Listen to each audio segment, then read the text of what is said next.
You've landed on The Substance, a podcast aimed at being biblical, thoughtful, and human. Join us each week as we engage the culture without the culture war. I'm your host, Philip Marinell, along with my friends and co-hosts, Trevor Aiken. Hey. And Vincent Edwards. Howdy, howdy. And this week we're joined by special guest Bradley Mason. Bradley is a writer, and as you've seen online, he is in fact also a carpenter. Welcome, Bradley, to The Substance. Yeah, it's true. Glad to be here. Thank you. So what do you make, Bradley? Mainly I own a custom cabinet shop. So whole house cabinetry, mainly doing just drafting, sales, things like that. So is that local or do you ship nationally? It's pretty local. So we're kind of in the Central Valley in California, and then most of the work's over on the Bay Area, West Coast. So very nice. Well, I was going to say, well, if you want to advertise on a podcast, I know a guy, but I don't know if our California audience is significant enough to warrant that investment yet. I mean, we got people listening there, but shout out to all the Californians. All right. So how do you get from drafting cabinets to drafting massive essays on sociological theories of some cultural import? Well, I generally have enjoyed writing for a long time and just decided, I don't know, some years back, maybe 8 years back, to start writing again, doing some blog work, things like that. So I've enjoyed it ever since college, even before. I've liked writing. Studied philosophy in college, so wrote a lot about that for a long time. And then since that, kept studying. And then, of course, probably over the last 5 years, really started to dig into, the history of race and racism in America and all the subjects connected with that. And that was, quite eye-opening and very energizing. Yeah. Mixed, including anger and many other strong motivating factors, which really put me to work studying and writing a lot more, I would say. Wow. On that note, I'm curious because we've been reading your stuff for a while. What were I don't know if there was just one inciting incident, but what were some of the circumstances that caused you to take a more critical look at history and claims of various oppressed groups and things like that? I think probably a lot of it was early on. Okay, so I used to read occasionally Reformed African American Network. Yeah. Okay. So which became The Witness. Yeah. Mm-hmm. Yep. So I used to read that on and off, and I thought, oh, this is great.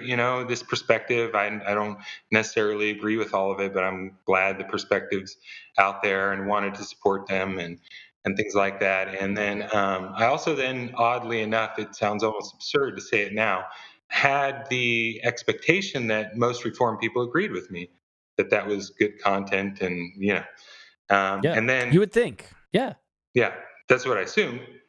And then specifically, Lex Lutheran on Twitter. Don't follow him. Not familiar. Great guy. Should follow. He started pressing me in now. Direct messages to oh, okay, so Reformed Church is good on this. So what are they writing about it? How have they addressed this? How have they addressed that? And I started digging. Couldn't really find anything. Started to find the exact opposite of what I hoped to find. Started to realize there was a tremendous problem. More I dug into that, then I wanted to know personally. So then I started really studying history, studying, a little more on sociology, working out in that area. And then I realized that I had no idea what I was talking about and that I was on the wrong side of the discussion myself. And so that just created a period of introspection and deep study and realizations and talking with a lot of people. And eventually started writing on the subject more broadly, but then, as you know, over probably the last few years, the critical race theory in particular, although it was just critical theory or a lot of other confusing ways of describing it early on. Yeah, cultural anything Marxism. With the word critical. Cultural Marxism. Cultural Marxism, yeah. Obviously, pretty quickly, anything you're saying on the subject is being attacked as culturally Marxist or something in that realm. And at first, I just thought, okay, I knew some critical theory, especially from philosophy days, Habermas more than anyone from sort of philosophy of language, and then some Marcuse from political philosophy. So I had an idea of what I had studied Marxism, so I knew Marxism fairly well. I don't want to say that because a real traditional Marxist would blow me out of the water, but understood it broadly enough. Relative to the audience that typically invokes the name. Right. Yeah, I would say that. And then critical theory, and then I sort of just thought race was just like added on, like just using the tools of critical theory to talk about race. And so at the time, that's kind of what I thought it was, but then the more I started looking into it, I realized it was something else entirely. In fact, significantly better than I thought, because I wasn't a big fan of critical theory proper. And once I started to see the roots of critical race theory within traditional Black abolitionist and civil rights discourse, then I could kind of see the continuity, going all the way back to David Walker, Frederick Douglass, Du Bois, Marx Garvey, all the way through even to Dr. King and the Black Power movement. Now I could see the continuity and see that really critical race theory was not part of some, European tradition, starting with Marxism, going through Gramsci, going through the Frankfurt School, and then somehow addressing race. That really it was the traditional Black abolitionist and civil rights discourse that had sort of adapted some of these critical tools from critical legal studies in order to address the same topics that have been addressed for hundreds of years. So once I sort of saw it in that light, then I began to understand it as something distinct and, quite a bit more useful and much more easy to defend, I would say, in the end, than just critical theory proper, which everyone thought critical race theory was, I think, at the time, just Frankfurt School with some race mixed in.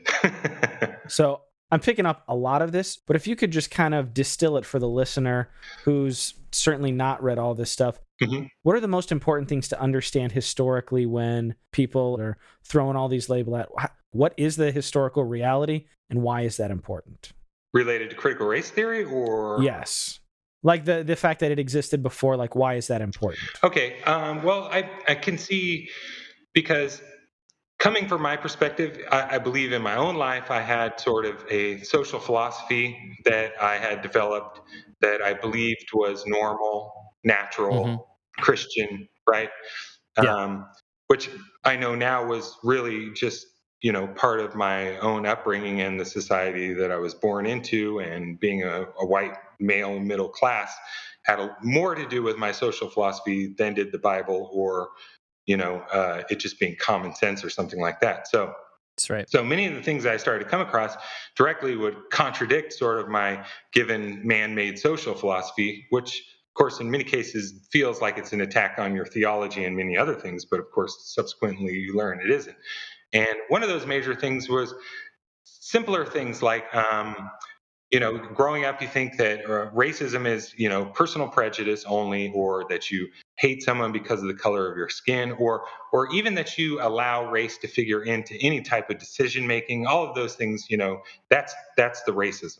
We've heard a sermon or two about that. Right. Yeah. But as you go back into actual abolitionist civil rights history, you see a very different explanation consistently throughout. I mean, consistently, which is that what came first was the exploitation of people groups.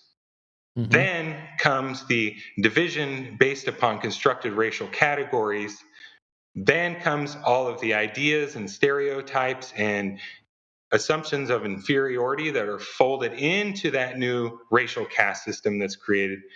Then comes racism as the justification for what one has already done, right? And so you see this even explained quite clearly by Martin Luther King Jr. himself, who says that it seems that whenever people have engaged in great evil for a long period of time, they necessarily have to come up with a system, a scheme to justify their behavior. And that's really what he says racism was.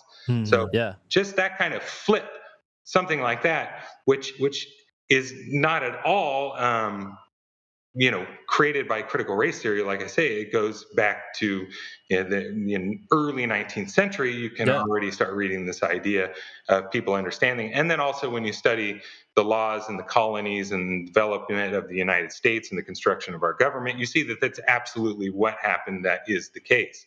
Yeah. So something like that really started to show me that what some of these critical race theorists are saying now is that's not the crazy part, if there is a crazy part, because that's old, right? That's Mm-hmm. traditional. That's part of the discourse for quite a long time. It's not a part of white discourse, that's for Right. sure.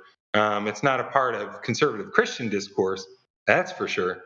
Right. Right. So then you start to separate out what is it about that I'm reading in critical theory that feels like an attack on my worldview almost, though I don't think it's that, or my social philosophy, or it feels like an attack on my theology, or on my general understanding of how the world works.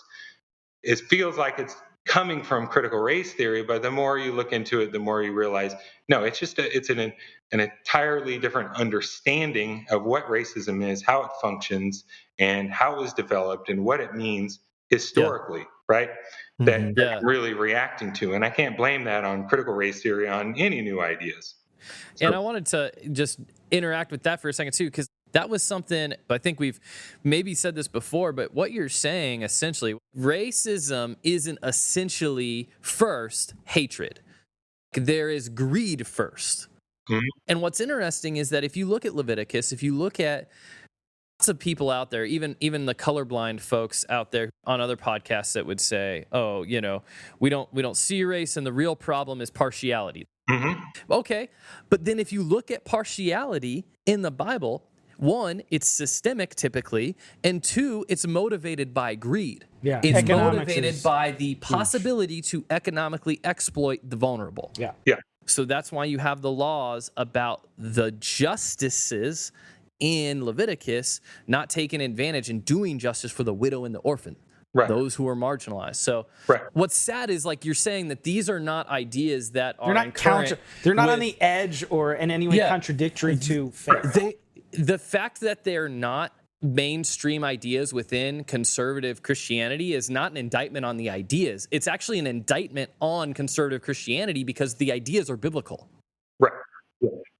Well, wasn't that Robert P. Jones? Because we've done a couple different books, wasn't it? No, it was Daniel Hill talking about. He used the example of how white supremacy is the parasite that attached itself to American evangelicalism, right? That's right. And it has evolved over the years. It has shifted where it needed to and adapted to the point where it sounds like a wild thing to say if you've never thought of it before, but how like white supremacy is kind of like enmeshed within conservative evangelicalism in this country. Yeah. Yeah. And the difficulty that I have in this kind of discourse to some degree is in certain circles, I feel that as a Black man existing in evangelical circles, I have to capitulate or I have to be silent in the sense of just, don't talk about the heavy stuff, don't talk about critical race theory. And it's like, we all know that something doesn't have to directly happen to you in order for you to care. There's so many things that we have outreach for and care for, and so many things we could bring out. And so I have Black brothers and sisters that I know of, and then obviously the stories that we've heard, who are truly experiencing a reality of this system, of this institution of racism, and its fruits all the way from the early 19th century all the way until now. Right. And so that difficult position that then I have is like, well, do I speak up but cause trouble, or do I keep quiet for the sake of Right. the body? You know what I mean? Yeah.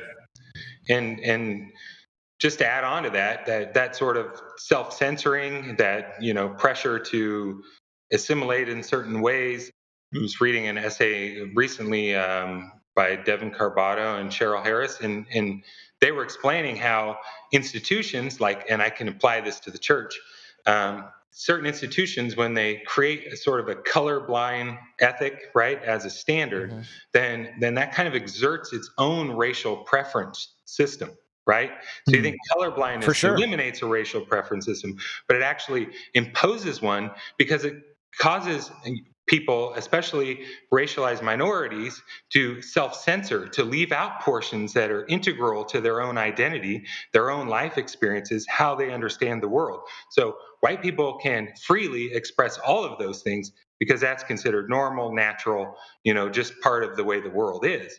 But when Yeah. you impose colorblindness, then you have to take people who have different minoritized, racialized experiences, and they're required to self-censor, not tell their whole story, not put their whole self out there, not let themselves be known in entirety.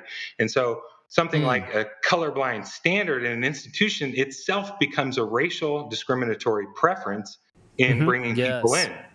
Yeah. You Yeah. literally make it so that like you can't bring it up or else Yeah. you're. I mean, how many times have we heard that? Well, and I was literally just having a conversation with a friend. We were talking about this, and he was like, "The Bible has to inform my identity." This was his articulation of colorblindness as a theology and as an approach was like, "Well, the Bible has to inform my identity and my ideology, so it has to inform theirs too." We all just kind of gather around in the church around the Bible, and so Yeah. it's not about their blackness or my whiteness. It's just about Jesus. Yeah. Yeah. Well, and you want the whole person engaged. I think that's kind of what I'm pointing out. So in the article, they use an example of when you're applying to a college and you write an essay to try to tell your story, and those are pretty important in being accepted. Now, Yep. what if you're supposed to understand that it's illegal to take race into account when reading these, right? Or in choosing the people candidates to accept to the college. So you're going to then have to select out things that might be integral components to why you're so perfect for this institution, or all of the great things that you can offer it because you have different life experiences that aren't common, or all those things have to be deleted, which could easily lead to a person's rejection, right? Mhm. Mm. Because they haven't been able to actually tell their story. Yeah. So And that's their what we're doing own in churches. personhood is not fully on display because of the censorship required by a colorblind standard, if that makes Wow. sense. And I think that operates within, churches as well. Yeah. Yeah. Yeah. Absolutely. Man, one of the things as you talk about these things, you cited Carbato, and you talking about these articles, these things you've read. There's a lot of folks out there speaking on these issues, and Yeah. and a lot of times folks who are confused because they're looking at this and they're like, well, yeah, you want me to read your guy saying this, but my guy over here is saying this. Right. But what's missing maybe there is a discussion on the importance of sourcing and reading things in context. Can you talk to me a little bit about how that's driven your work and why that's so important to you? Yeah, I think part of it could just be that's the way that I learn things, right? So if you told me about an Mhm. idea, whatever the name of it was, the first thing I would want to know is, where did it come from? How Mm-hmm. far back do I need to go? What were the precursors? I don't really understand things otherwise. Like, I just don't learn that way. I took Mm-hmm. physics classes. It was fine. I could memorize the formulas.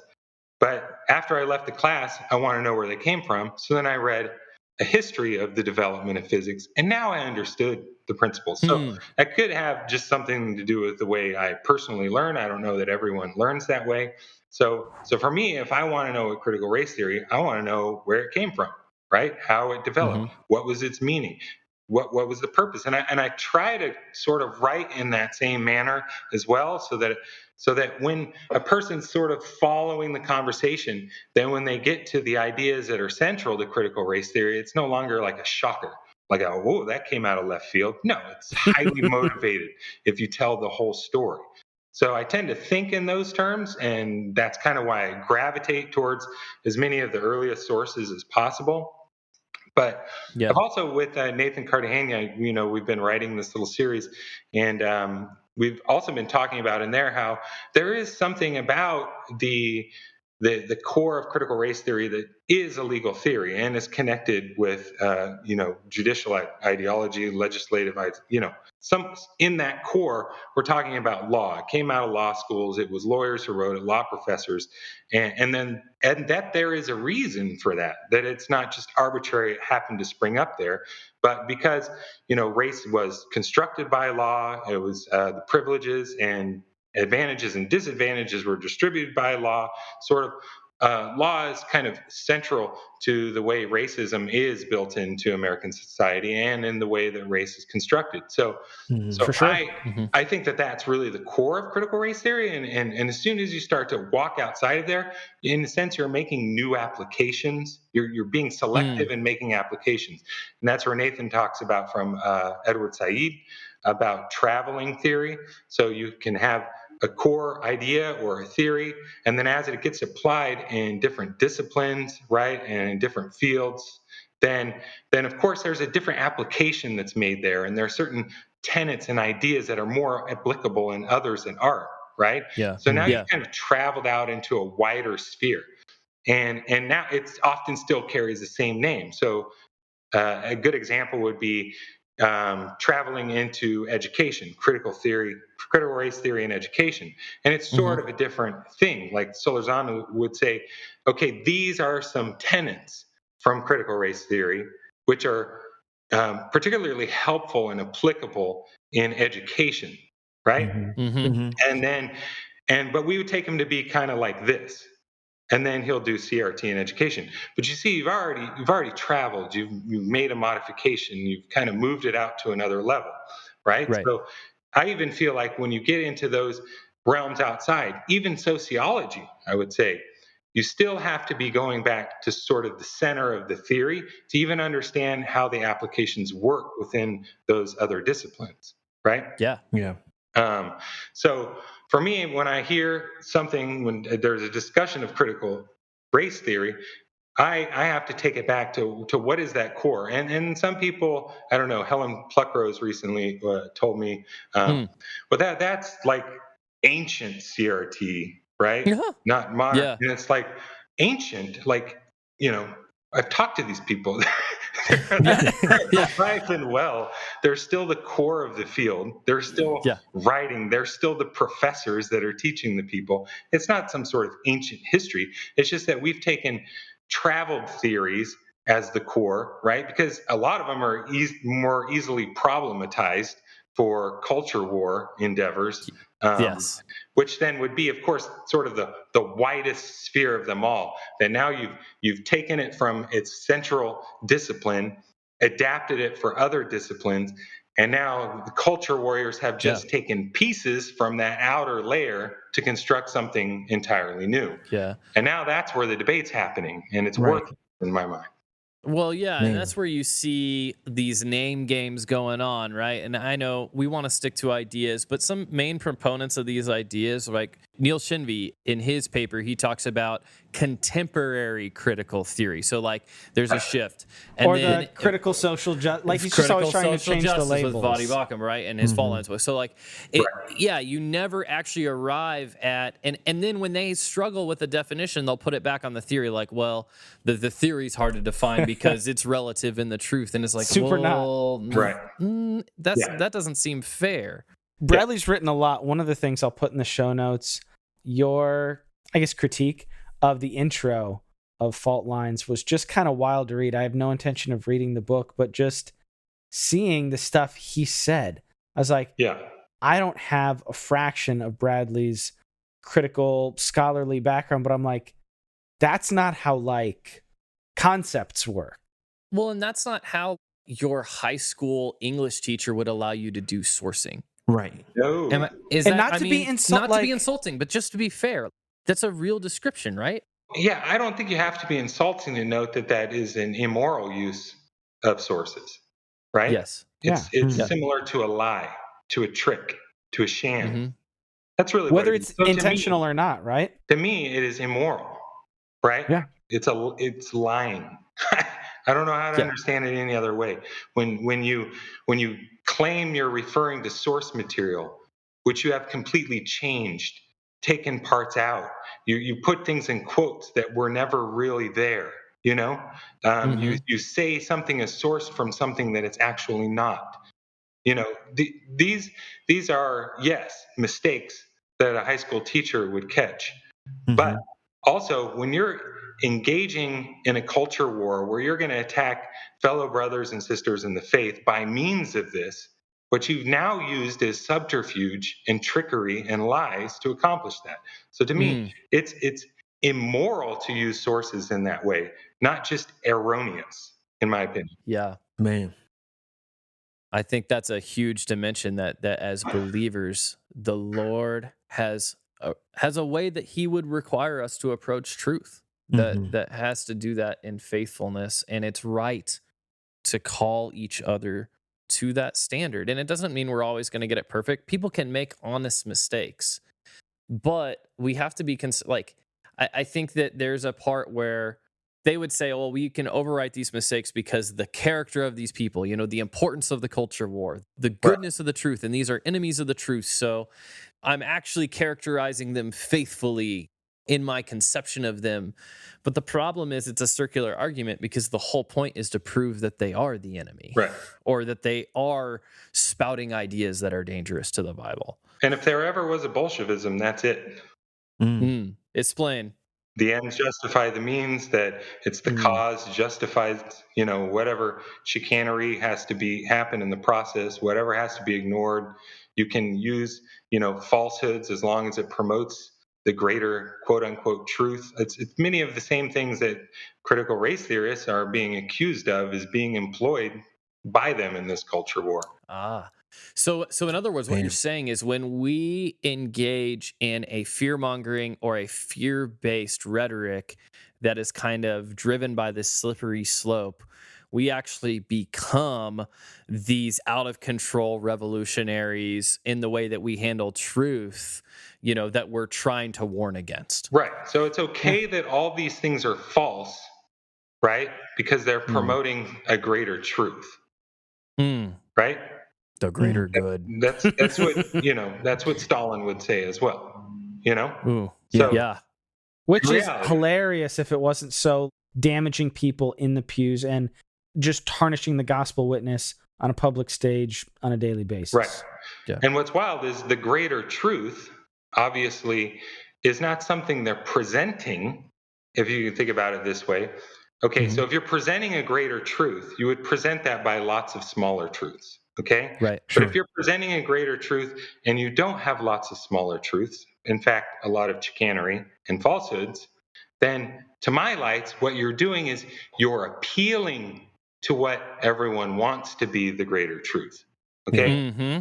So I don't think that someone like Vaughty Bacham is creating and promoting the message, but rather appealing to what people want to be the message or what they already hold to, or right. So that's so much of what this culture war is that it's appealing to the sentiments that people already have. I just, for my lights, we're just in a full scale backlash, a period of retrenchment, just like there was following the civil rights movement, is where we're at. So people are hungry for these arguments in order to defeat the racial opponents.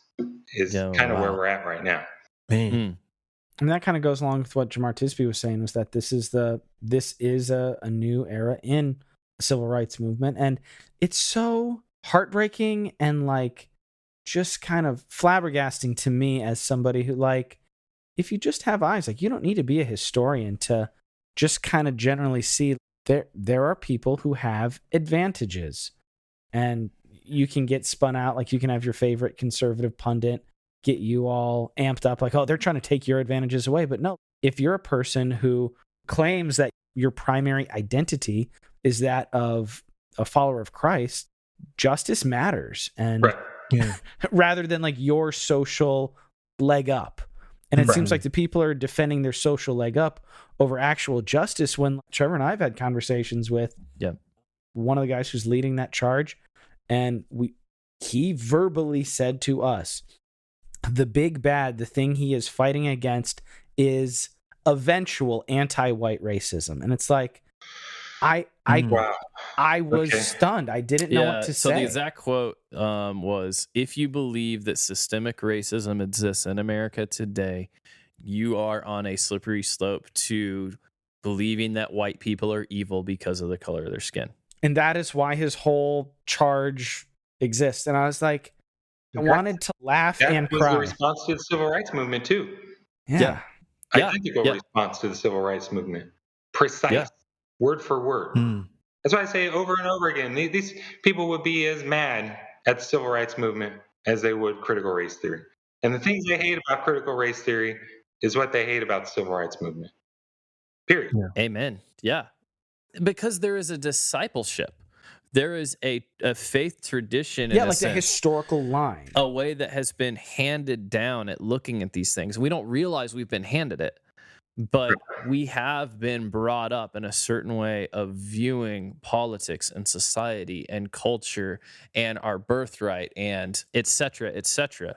Right. And by necessity, these things are traditions and not necessarily all of them grounded in scripture. Or truth. Mhm. And so we have to keep reforming. That's why I am constantly pushing that notion to try and distinguish the ideas you have, the social philosophy that you have, from the theology that you've developed, because it is it's historic, it's contingent, it was created by men. We can follow out its history. It doesn't exist everywhere on the earth now. It doesn't even exist in every Western society now. These specific set of ideas, it won't be found if you go back to Europe prior to coming to America. It's something specific that we believe that is contingent, historically created, and man-made. And because it becomes such a basic tool in our understanding the world, understanding why I have things and other people don't, and why that's okay was a major one. All of this is something that seems completely natural, completely normal, to the point where when it's questioned, then you're attacking God, you're attacking my theology, you're attacking the fundamentals, when really Mhm. it's something that can be disentangled from that and should be. If you just give a teeny bit of effort, I am listening to the audiobook now of Color of Law. I just learned that Kansas City stopped using near explicit segregation laws for housing in 1987. Right. That's when segregation language stopped being used in our city for Yeah. house zoning, which goes to wealth, which goes to education, which goes to proximity to medical treatment, and all these things. Yep. Like Social that networks, job stopped networks. happening 30 years ago. Wow. Yeah.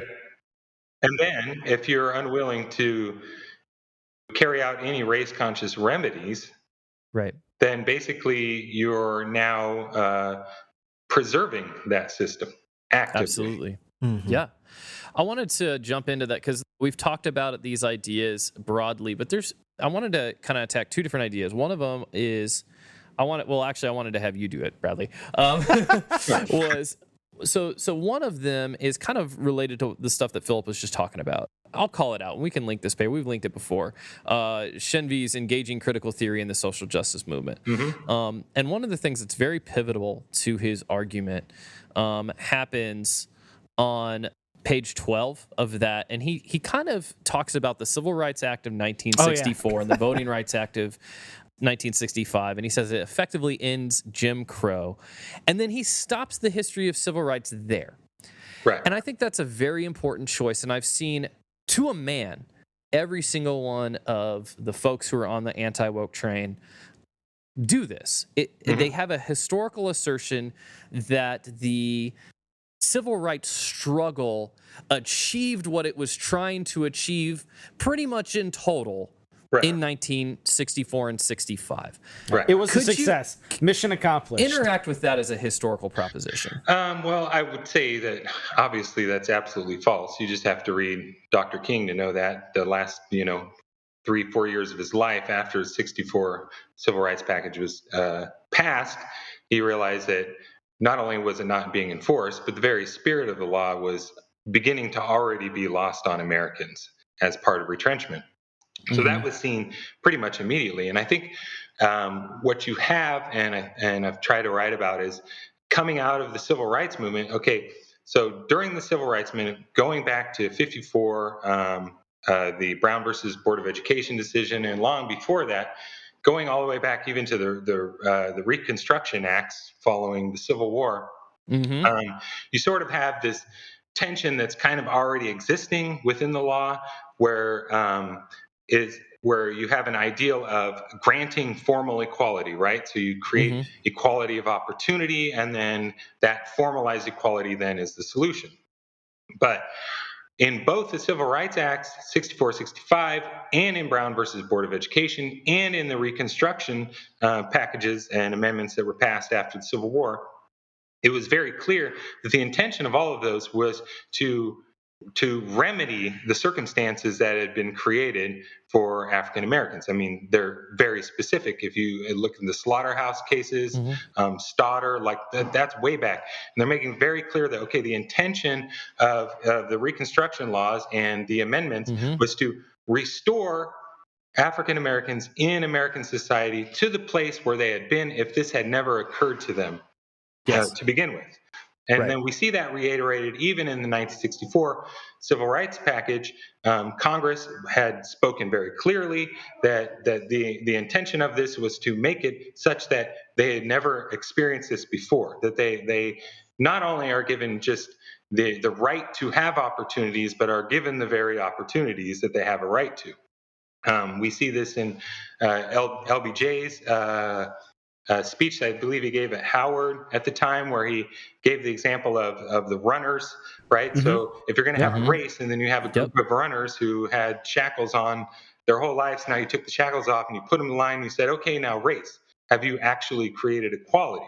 So the purpose was greater than that even at that time. And you can see that even in the Title VII requirements, and right away after the Civil Rights Movement, you can even see that the courts at the time, the Supreme Court even shared that understanding of the intention of civil rights law. If you look at Griggs versus Duke Power in particular, where he was an employer who had discriminated legally, right, prior to 1964, Mhm. and then that law is passed, and so what he did instead is he created a test, a written test that had to be taken by employees, and then after that, so now it's illegal after in 1965 and beyond to discriminate, but he had the exact same situation of employment. So this exact same discriminatory circumstances existed at his firm, meaning there was the same number of black versus white people working there, and that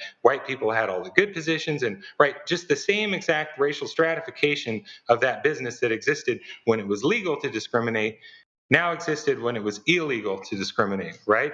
And so what the court had required at the time was that it was on him to justify the use of that test, that he needed to show that there was an overriding purpose that directly related to the employment requirements to justify the disparate impact that resulted from that test. Okay, that Mm. was Yeah. understood to be the principle of Title VII in 1964 Civil Rights Act.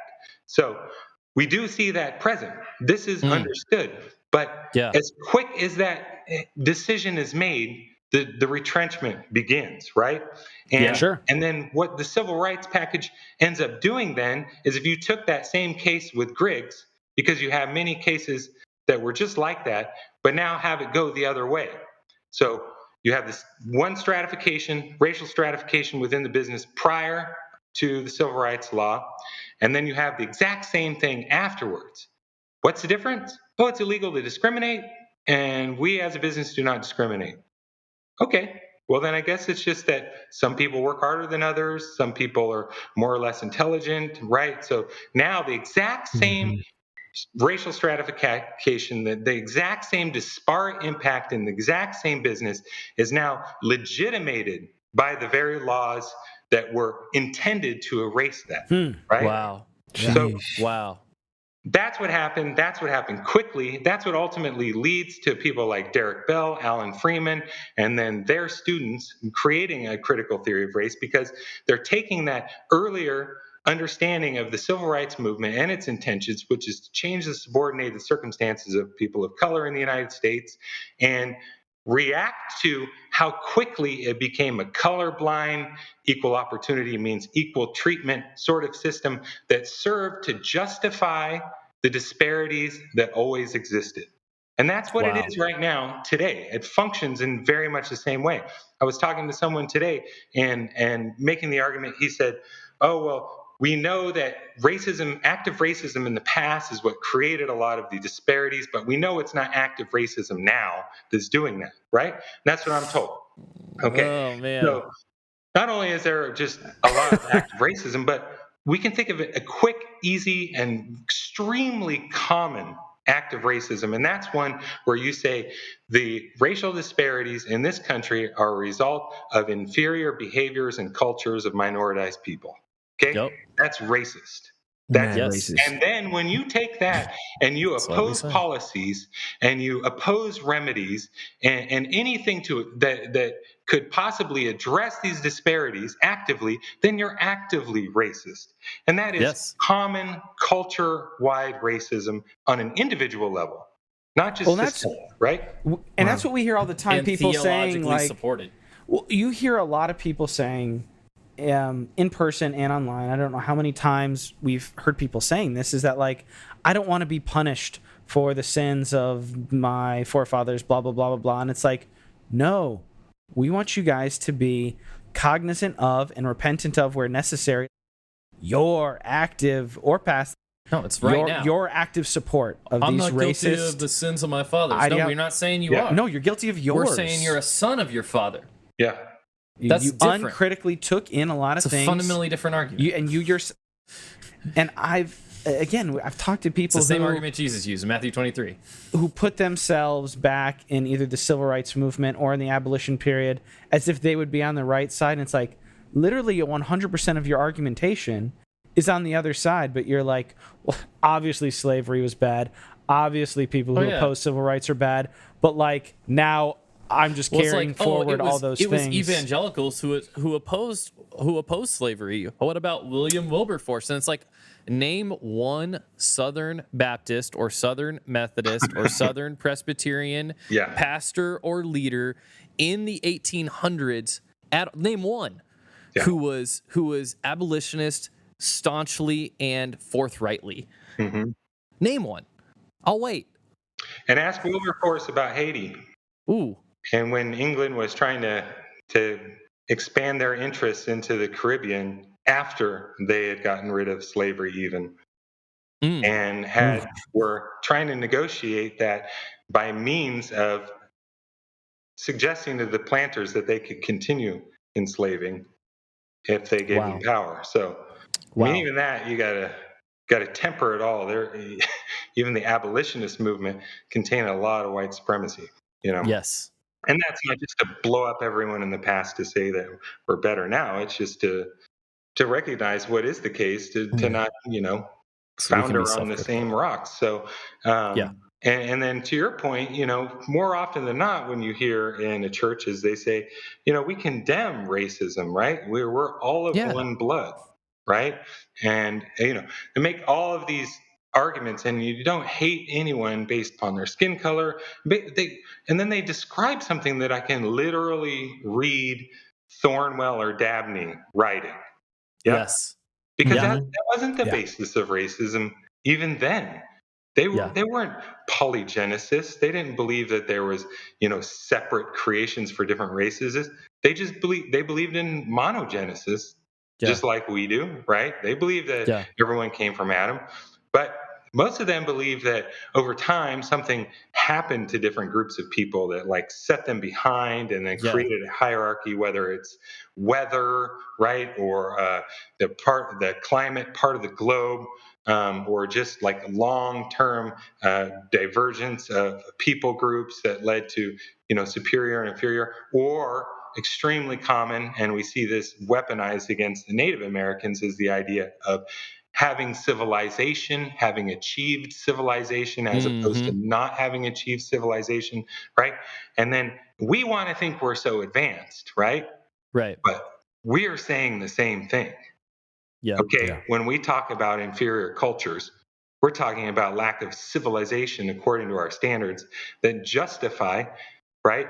The disparate outcomes that happen that justify the exploitation of people, that justify thinking of them as inferior.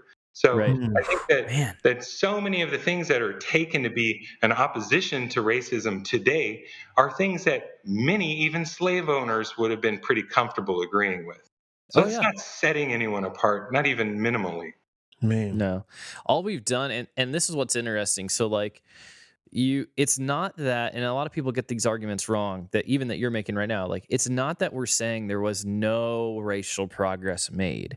It's that we're saying alongside anti-racist progress, there was racist progress that was made. Right. And so, yes, there were increased opportunities for Black America on paper, and in some cases in reality. Right. But at the same time, what you just described was we added a layer of self-deception on what the nature and characteristics of racism even were, such to the extent that unless we challenge that self-deception, we can't even engage with the racism that actually exists in our society as a church. Right. Yep. And I mean, that relates directly to, the racial reform, racial retrenchment, understanding within critical race theory that is sort of a historical dialectic, that progress is always meant with some form of ideological backlash, right? Mm. And that's kind of what we were talking about coming out of the civil rights movement. And I don't know about you guys, but I can see it in my own life that, growing up with an analytic of what race is that was basically just white liberals absorbing the civil rights message and making it pedestrian and non-radical, right? Mm-hmm. Kind of completely removing its edge, is what many of us grew up with. And then that sort of other black nationalisms, or some of the other competitors that were more popular with the citizenry than were sort of the white progressive reinterpretation of the civil rights movement, then becomes a clash. And you can see how one side won out big time, like we just talked about, within the course of about 10 years, probably. Clearly. Yeah. You have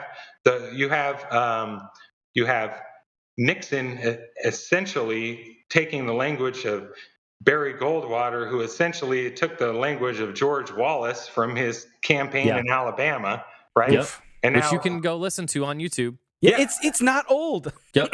and it's become now the predominant narrative and discourse on civil rights movement. Somehow George Wallace wins by just taking out some of the color conscious language. You know what I mean?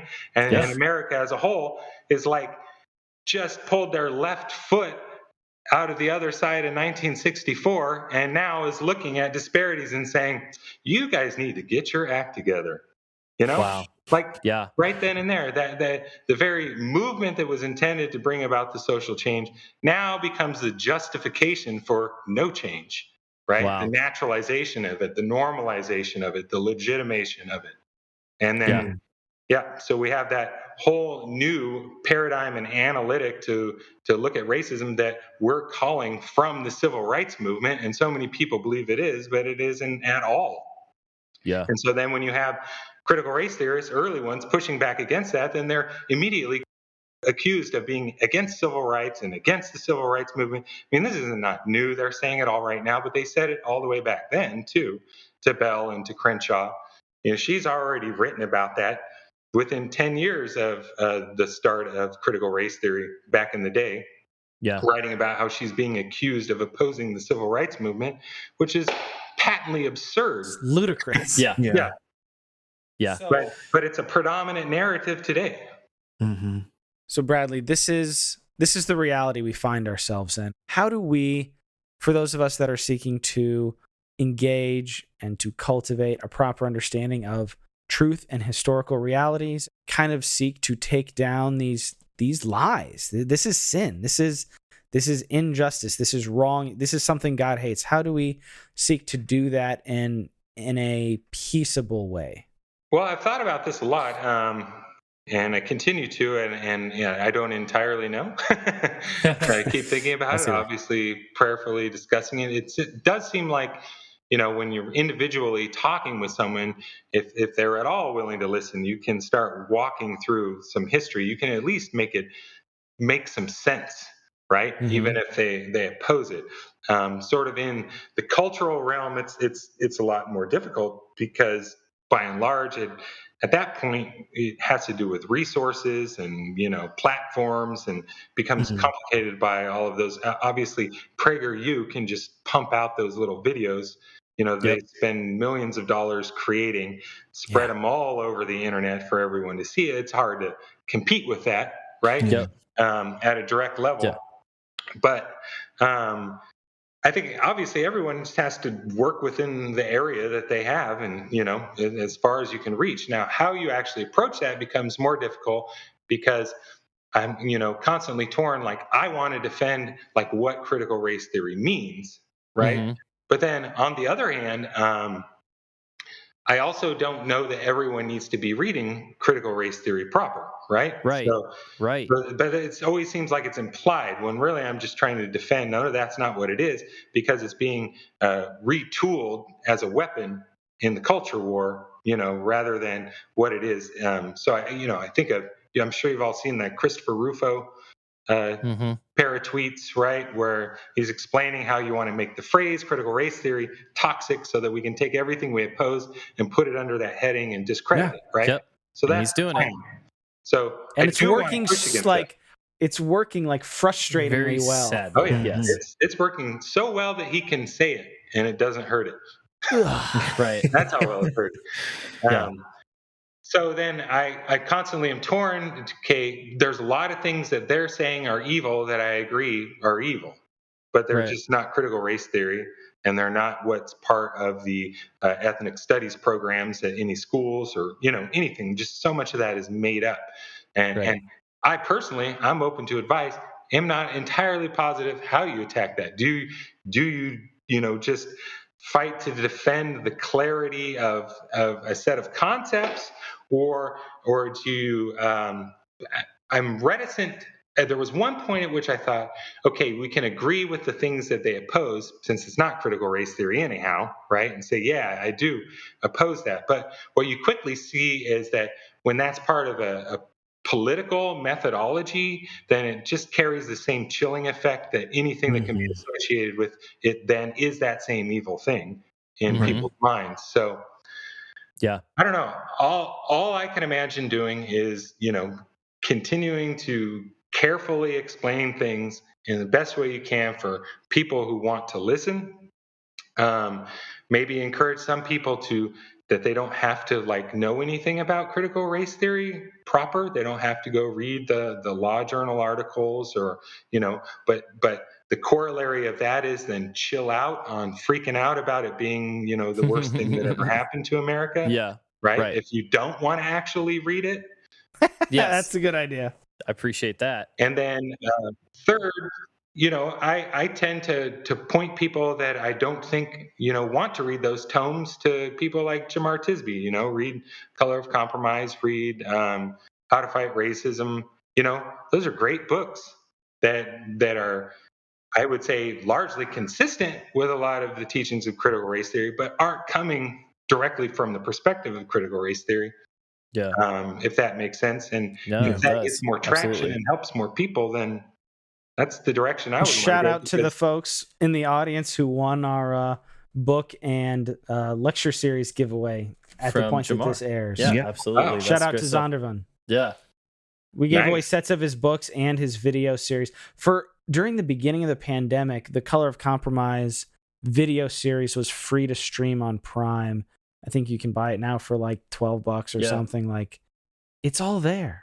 Yeah. And as regards strategy, I think the last thing I'd say on that is ours is pretty straightforward. I mean, one is what they said in the Reformation ad fontes, to the sources. Yeah. We want people to deal with truth faithfully and biblically and in a way that is honoring to Christ, like we were talking about earlier. Mm-hmm. There is a right way and a wrong way to use and approach and quote sources. Yeah. And then the other thing that I would say is just showing people where ideas exist in the Bible. Because you can't say that idea is inherently evil when it's Right. like, well, but here's God saying it. Right. So Well, and To that's why I always reconcile hit the that. identity. It's Yeah. like, if your primary identity is conservative, white, like rich person, redistribution is evil. Read Exodus. Yeah. Did you notice where God did it? So if it's Right. inherently evil, then how is God, who is good, doing it? Right. Right. like who's your loyalty to? Yeah. And what that does is I'm trying to expose tensions. Like, you do believe in objective truth, right? So if we do, then we should be able to get at some things through sources. And you do believe in the Bible, right? Like, that's your core identity, right? Right. Well, then you should identify more with the Bible than with this. And so I'm trying to drive a wedge. And this is, if anybody Right. who's listening who's against my ideas, this is my tactics. Right. And the thing is, if I'm wrong, these tactics will fail. Yeah, show us. Like with an argument, don't just say, like we had a really long conversation with a guy. We're like, hey, if we're wrong, show us how and why.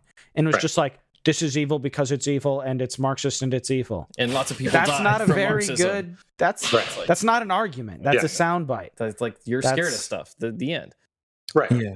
And there is nothing, we have to be aware too, you constantly hear like, well, I don't need any of that because I have the Bible and that's all I need. Right. Sure. And that makes absolutely no sense. Like Right. at all. Not even a little bit. No one actually lives that way. Right. No Period. one. Yeah. No one. Okay. The Bible didn't teach you how to drive your car. Yeah, that is not the intention. That's not Yeah. what it's written for. Does it apply to all of these things?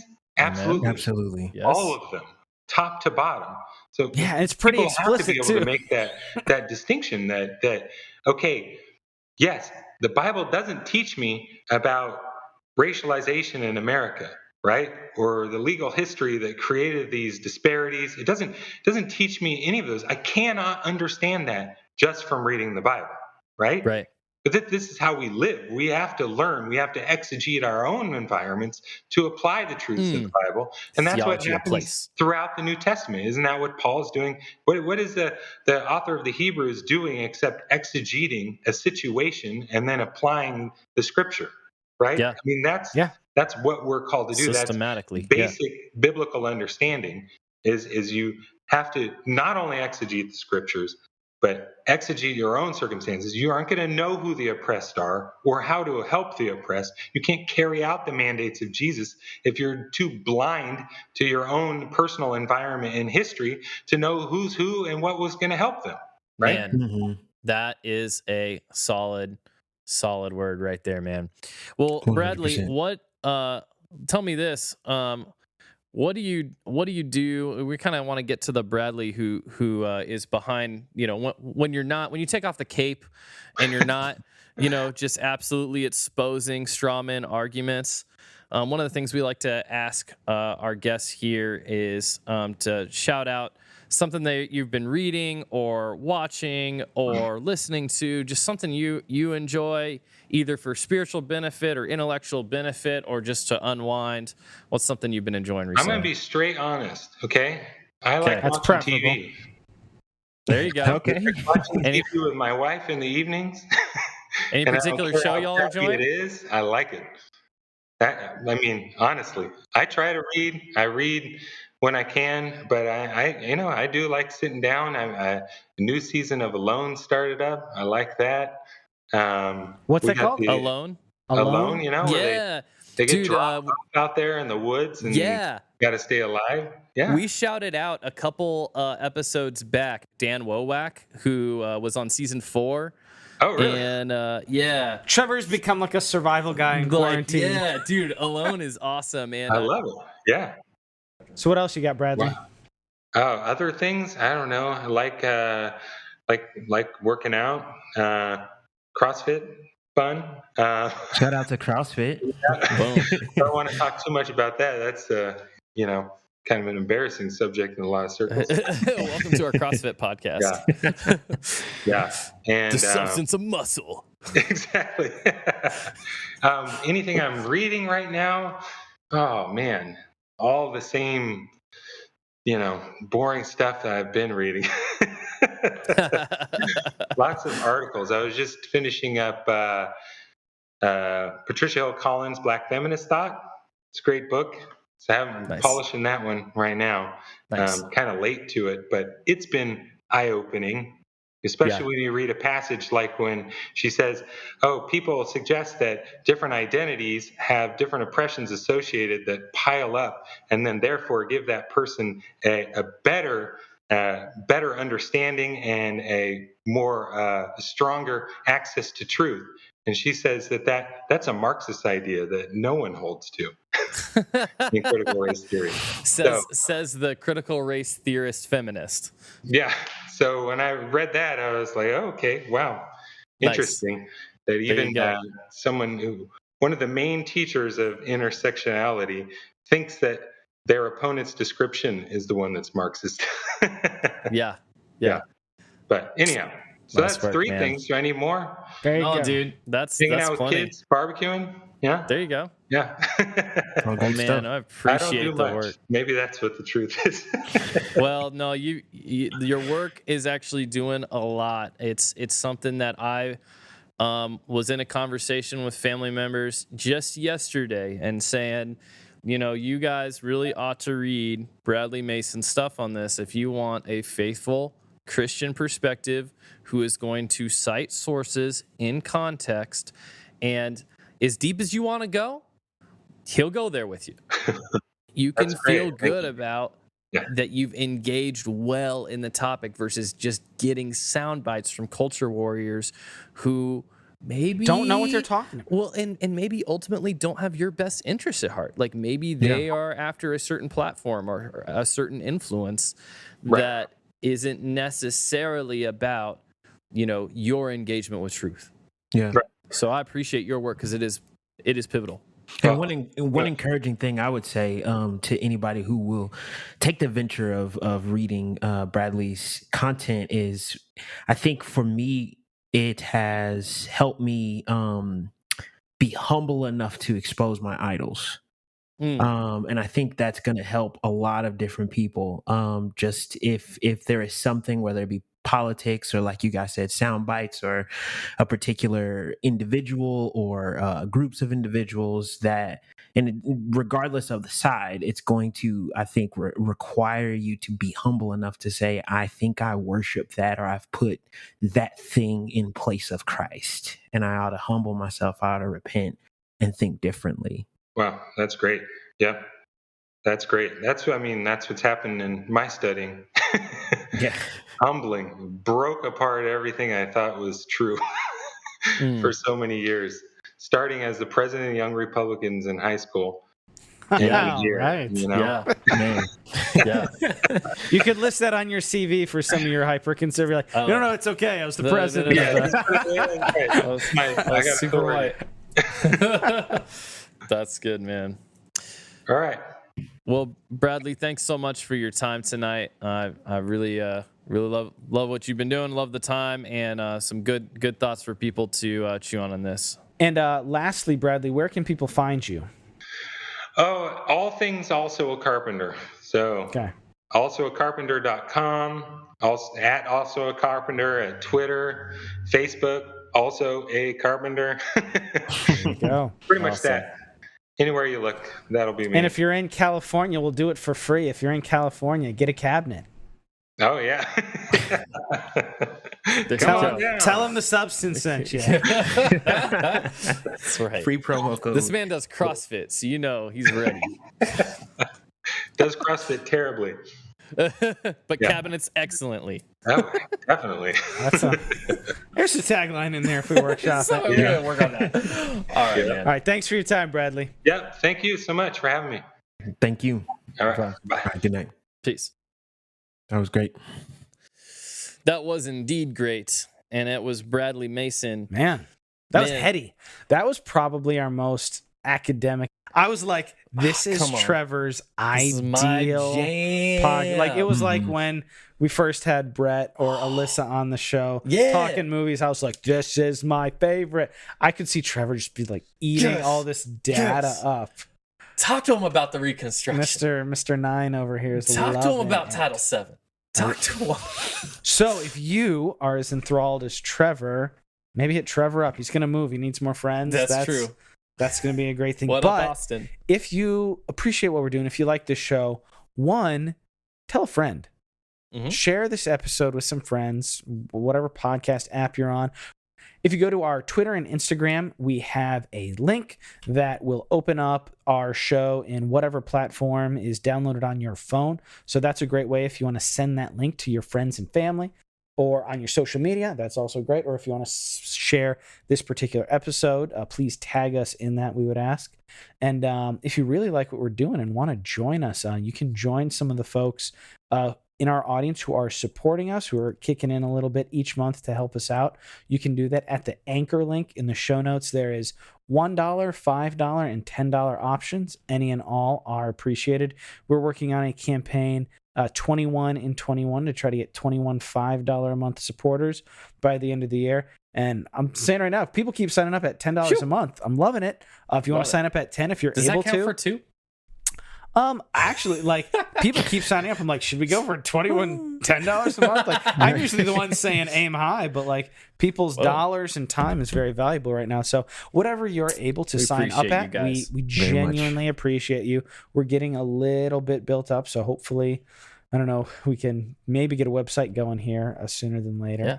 And then the other way is kind of just have an online tip jar at like one time. And a shout out to one of our listeners who's kind of using our Cash App as a monthly thing without the commitment. You can hit us at $the Substance Pod for individual donations. If you want to throw us a couple bucks here and there, or if you get a big fat paycheck and you're like, you know what, I love the substance, or if you win one of our books or something like that and want to kick a little back to keep that going around to some of our other listeners, you can hit us at $the Substance Pod. Follow us on Twitter, Instagram, and Facebook at The Substance Pod. Just like Phil said, in our bio on Instagram and Instagram and Twitter, we have our unique link that is going to, just like Philip said, it's going to get you to your preferred podcast app to share and enjoy. And for you to subscribe, and also follow us on our social media so that you can be aware of our guests. You can be aware of the things that we're talking about, the things that we're reading, the things that our guests are getting involved in, as well as our giveaways. So if you want more content, in-depth content, or just to continue the conversation, follow us on our social media. As you're engaging with us on social media, you're looking at the stuff that Bradley Mason wrote, you're listening to the podcast, getting ideas, you're writing stuff down, you can send us an email, interact with us at thesubstancepod@gmail.com. Or if you have testimonials, thoughts you want to share, just kind of your experience with the show, and you want to do that in a more personal way, you can hit us up on our phone line, which is 913-703-3883. Leave us a little message on there, and if it is really punchy, you could end up on the show. We appreciate you guys. Shout out to the Substance supporter that me and Philip met at church the other week. You know who you are. You rock. And we will see all of y'all next time on The Substance. Peace.